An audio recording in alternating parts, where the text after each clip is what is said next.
सच्चे मन से की गई प्रार्थना सीधी भगवान तक पहुंचती है। ये कहानी है गरीब सतिया की। उसकी पत्नी मर चुकी थी। एक 5 साल का बेटा था। वह दिन भर मेहनत करके किसी तरह अपनी गुजर बसर कर रहा था। वह कुछ दिनों से एक ढाबे में काम करने लगा। मालिक उससे खूब काम लेता, पर वो कुछ नहीं कहता। उसका अपमान करता, वह सह लेता। एक दिन की बात है। अरे ओ सतिया, कहाँ मर गया हैं? देखता नहीं ग्राहक कब से बैठे हैं। बिल्कुल निकम्मा है, निकम्मा, किसी काम का नहीं। जी मालिक, बस अभी आया। सतिया एक ट्रे में खाना लेकर ग्राहकों की मेज पर रख रहा था। अरे अब जल्दी से एक गर्मा गर्म चाय ले आ। वह एक ट्रे में चाय ला ही रहा था कि एक आदमी बिना देखे जल्दी में चलते हुए उससे टकरा गया। चाय के कपड़े खराब कर दिए। जी आप बुरा मत मानिए, इसकी तरफ से मैं माफी मांगता हूँ। आप बैठिए, मैं कुछ खाने के लिए भेजता हूँ। मालिक और सतिया अंदर जाते हैं। मालिक सतिया को खूब डांटता है। तुम मेरा बहुत नुकसान करते हो, ऐसे काम नहीं चलेगा। अगर ग्राहक नाराज हो गया तो? मैंने कुछ नहीं किया, सच कह रहा हूँ, वो आदमी खुद टकराया था। सतिया, अभी परसों ही तूने कांच का ग्लास तोड़ा था और आज ये बखेड़ा कर दिया। अब उसे मुफ्त में खाना खिलाना पड़ेगा।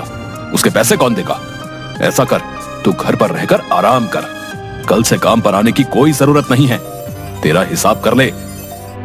सतिया उससे माफी मांगता है, पर वह नहीं मानता और कुछ रुपए देकर उसे काम से निकाल देता है। सतिया अपने आंसू पोंछते हुए वहां से चला गया। वह रोज काम ढूंढता, पर उसे कहीं काम नहीं मिलता। कुछ दिनों गज्जू गज्जू। अरे ये गज्जू कौन है? मेरा दोस्त। पर थोड़ी देर बाद उसे फिर भूख लगी। बाबा भूख लगी है, खाना दे दो। सतिया उसे फिर पानी देता है, पर वह नहीं पीता। भूख से रोने लगता है।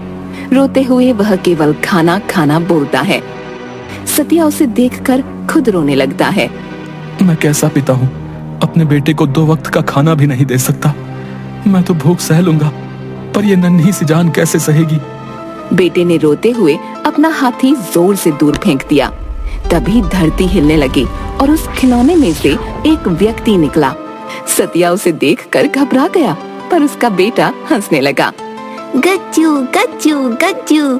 सतिया को कुछ समझ नहीं आया। मैं गजानन हूँ, तुम्हारा बेटा मेरा दोस्त है। जब तुम इसे अकेला छोड़कर काम पर चले जाते हो ना, तब मैं ही इसके साथ रहता हूँ, इसका ध्यान रखता हूँ। देखो, ये कब से भूख से रो रहा है, मुझसे रहा नहीं गया। गजानन प्यार से उसकी आंखों पर हाथ रखकर, चलो अपनी आंखें बंद करो। गजानन एक चुटकी बजाता है। वहाँ बहुत सा खाना आ जाता है। बेटा आंखें खोलकर खाना देखकर खुश हो जाता है। चलो जल्दी जल्दी, तुम और बाबा सब खा लो। बेटा खाना खाने लगता है। गजानन सतिया से कहता है, जो कोई भी मुझे सच्चे मन से पुकारता है, मैं फौरन आ जाता हूँ। मैं गरीबों और जरूरतमंदों को कभी अकेला नहीं छोड़ता। तुम्हें जब भी मेरी जरूरत हो, सच्चे मन से पुकार लेना। सतिया हाँ में सिर हिलाता है और गजानन चुटकी बजाकर अदृश्य हो जाता है। अगले दिन सतिया फिर से काम की तलाश में निकलता है, लेकिन उसे कहीं काम नहीं मिलता। अपनी रोजी चलाने के लिए वह पास के जंगल से लकड़ियां काटकर बेचने की सोचता है और कुल्हाड़ी लेकर पहुंच गया जंगल में। वह एक पेड़ काटने की कोशिश करने लगा। पेड़ तो कटा नहीं, पर उसकी कुल्हाड़ी टूट गई। सतिया निराश होकर वहीं बैठकर सोचने लगा कि अब वह क्या करेगा। अब तो 2 वक्त का खाना भी नसीब नहीं हो पा रहा, न ही कोई काम मिल रहा है। हे भगवान, तू ही बता, अब क्या करूं? तभी उसे गजानन की बात याद आ गई। अरे तुम ये छोड़ो, मुझे भूख लगी है। जरा आसपास जाकर देखो, कोई फल मिले तो ले आओ। यहाँ तो कोई फल का पेड़ नहीं है। उस दिशा में जाओ, और हाँ, थोड़े नहीं ज्यादा लाना। तब तक मैं तुम्हारी समस्या का हल ढूंढता हूँ। सतिया अपना थैला उठाकर उस दिशा की ओर चल देता है। गजानन पेड़ के पास जाकर उसे देखने लगता है। थोड़ी देर बाद सतिया झोले में फल लेकर आता है, तो झट से उससे झोला लेकर, अरे वाह, ये तो बड़े रसीले दिख रहे हैं। गजानन ने एक चुटकी बजाई तो टूटी हुई कुल्हाड़ी ठीक हो गई। लो, तुम्हारी कुल्हाड़ी ठीक हो गई। वह थोड़ी दूर बैठकर फल खाने लगा और सतिया उस कुल्हाड़ी को पेड़ पर मारने लगा। सतिया के बहुत कोशिश करने पर भी पेड़ नहीं कट पाया। रुक जाओ, ये पेड़ आसानी से नहीं गिरेगा। सतिया रुक गया। फिर गजानन ने चुटकी बजाई और पेड़ अपने आप गिर गया और लकड़ियां कटने लगीं। लो, तुम्हारा काम हो गया। मैं जानता हूँ तुम भगवान हो। मैं तुम्हारा ही एक रूप हूँ। मैं तुम्हारे अंदर रहता हूँ। कण कण में मैं हूँ। बस तुम लोग मुझे पहचान नहीं पाते। जो भी मुझे पुकारता है मैं उसका हूँ। सतिया गजानन को हाथ जोड़कर प्रणाम करता है। मेरी एक बात ध्यान से सुनो। अब से तुम लकड़ियों का ही कारोबार करोगे। इसी से तुम्हारी रोजी रोटी चलेगी। जैसी आपकी इच्छा। पर एक शर्त है। शर्त? कैसी शर्त? अरे अरे, घबराओ नहीं। ये प्रकृति है और इसकी रक्षा करना, इसे संवारना भी तुम्हारा कर्तव्य है। मैं समझा नहीं, बताइए मुझे क्या करना होगा। एक पेड़ काटने के बदले तुम्हें 2 लगाने पड़ेंगे, तभी काम चलेगा।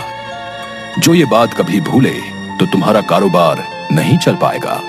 सतिया हाँ में सिर हिलाता है। उसे इस तरह घबराया देखकर गजानन जोर से हंसता है। तुम जादू देखोगे? जादू? हाँ हाँ, जादू। गजानन उसके सामने अपना एक हाथ आगे करके खाली हथेली दिखाकर मुट्ठी बंद करके खोलता है तो उसमें से एक गुलाब का फूल निकलता है। सतिया देखता ही रह जाता है। ये लो, ये मेरे दोस्त, मेरा मतलब तुम्हारे बेटे के लिए मेरा प्यार है, उसे दे देना। सतिया दोनों हाथों से उस फूल को ग्रहण करता है। आपकी बहुत बहुत कृपा गजानन। एक और जादू देखोगे? सतिया हाँ में सिर हिलाता है। गजानन के अपनी सूंड पर हाथ फेरते ही वह एक बहुत बड़े गुलाब के फूल में परिवर्तित हो गया। जब भी तुम्हें कोई जरूरतमंद मिले उसकी मदद जरूर करना। चलो, अब मैं चलता हूँ, मुझे कोई और पुकार रहा है। कहकर वह फूल तेजी से घूमते हुए उड़ गया और आसमान में उड़ते उड़ते आंखों से ओझल हो गया। सतिया ने दोनों हाथ जोड़े और आंखें बंद करके गजानन को धन्यवाद किया। फिर उसने लकड़ियां बाजार ले जाकर बेची तो बहुत से रुपये मिले। इसी तरह कुछ ही दिनों में उसने लकड़ियों की एक दुकान खोल ली और वह जंगल में एक पेड़ काटने पर उसकी जगह 2 लगाता।